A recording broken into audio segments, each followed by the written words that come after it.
Welcome back to the channel, friends. It's such a gift to be on this journey with you again, exploring the deep questions that shape how we live, love, and walk through this world. Whether you've been walking the inner path for decades or are just beginning to ask life's big questions, know this: you are welcome here. You are not alone, and today's topic is one that touches us all, no matter our age, background, or beliefs. We all know the feeling of being overwhelmed, of facing moments when everything seems too much, when even the people closest to us can't truly understand our inner world. In those moments, we often ask, where does true strength come from? How do we keep going when life is hard? How do we find support not outside, but from within? Today, we'll explore the wisdom of His Holiness the 17th Karmapa, who speaks deeply and clearly about the true nature of strength, not the kind that resists or dominates, but the strength that arises from knowing yourself, trusting your path, and standing up again because your own heart is enough. Let's begin by looking at what we typically call strength. In modern society, strength is often equated with power, success, control, or invulnerability. We admire those who appear confident, capable, and unaffected. But what happens when that outer strength breaks? When the job is lost, the relationship ends, the health declines. If our strength comes only from things that can be taken away, then we live in constant fear of losing it. The Karmapa offers us a different understanding. He says, real strength is born not from control, but from acceptance. Not from hardening, but from a softening. Let that sink in.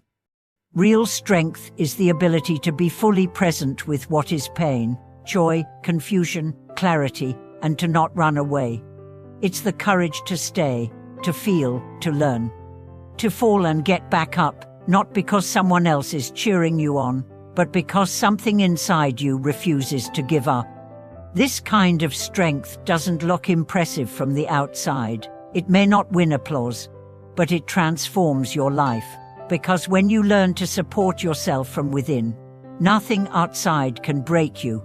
The Karmapa often speaks about self-encouragement. He says, in difficult times, the first thing we abandon is ourselves. We turn against ourselves.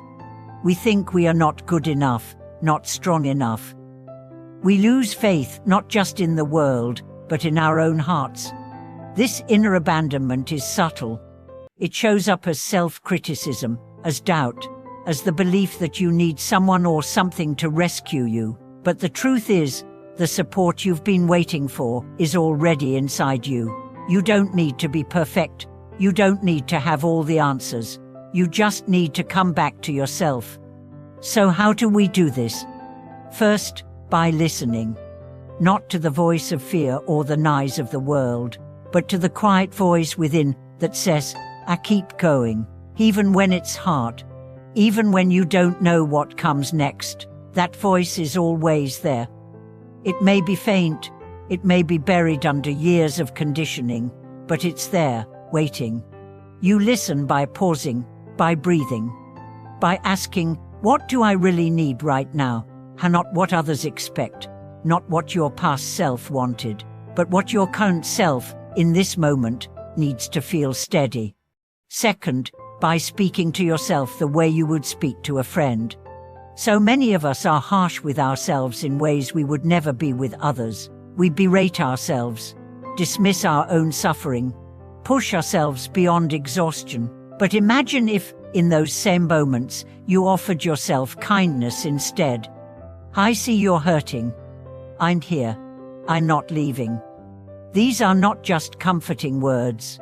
They are a revolution, because when you stop abandoning yourself, you discover a deep well of power, a resilience that doesn't depend on external approval.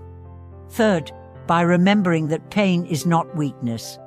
One of the most radical teachings the Karmapa offers is that vulnerability is a gateway to wisdom. When you allow yourself to feel, you open the door to compassion, not just for yourself, but for others. You begin to see that everyone suffers, That strength is not about being untouched by life, but about being touched by it and staying open. True strength is tender. It cries, it forgives, it lets go. And this strength doesn't grow through comfort. It grows through difficulty, through showing up when everything in you wants to run, through being present in loss, in failure, in grief, and choosing to stay human. Fourth, by finding something to anchor you. For some, that anchor is the breath. For others, it's a mantra, a memory, a sacred image, a quiet space. Whatever it is, hold on to it not as a way to escape, but as a way to return. When your thoughts spin, when fear rises, come back, over and over again. This return is not weakness. It is strength. The strongest people are not those who never fall. They are those who keep returning. Fifth, by letting yourself be supported internally and externally. While this episode is about self-support, the truth is, you don't have to do it alone. The Karmapa reminds us that support is everywhere, in the teachings, in community, in the natural world. Sometimes, support comes through a smile from a stranger, a moment of silence, a piece of music, a word that resonates. But to receive this support, you must open. You must admit that you need it, that you are human. And when you do, something beautiful happens. You begin to recognize that your strength is not separate from the world. It flows through you, from a source much bigger than you. That source is the Dharma. It is wisdom. It is love. It is the part of you that cannot be broken. Now, let's talk about what it means to live from this strength. It means you no longer pretend to be invincible.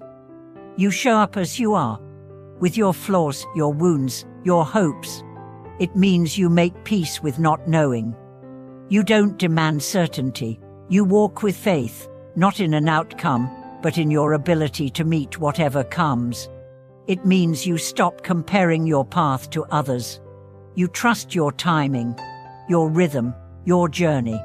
It means you forgive yourself, not once or twice, but as many times as it takes.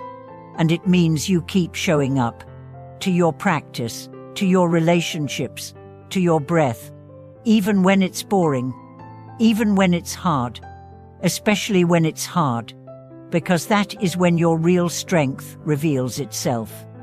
As we close this reflection, I want to offer you a reminder from the Karmapa. The most powerful thing you can do is befriend yourself.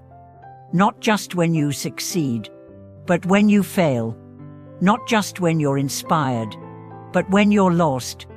Not just when you're confident, but when you're afraid. Befriend yourself. Encourage yourself. Stand beside yourself. This is the beginning of real power. Thank you for being here, for having the courage to ask these questions, and for being part of a community that values authenticity over appearance. If this message spoke to your heart, I'd love to hear from you. What helps you stay strong when life feels heavy? What has self-support looked like in your journey? And if this video gave you something of value, please like, subscribe, and share it with someone who might need this reminder today. Because we rise together, we heal together. We grow stronger, not by pretending, but by being real.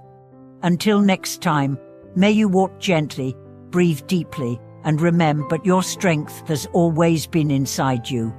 Thank you for watching this video.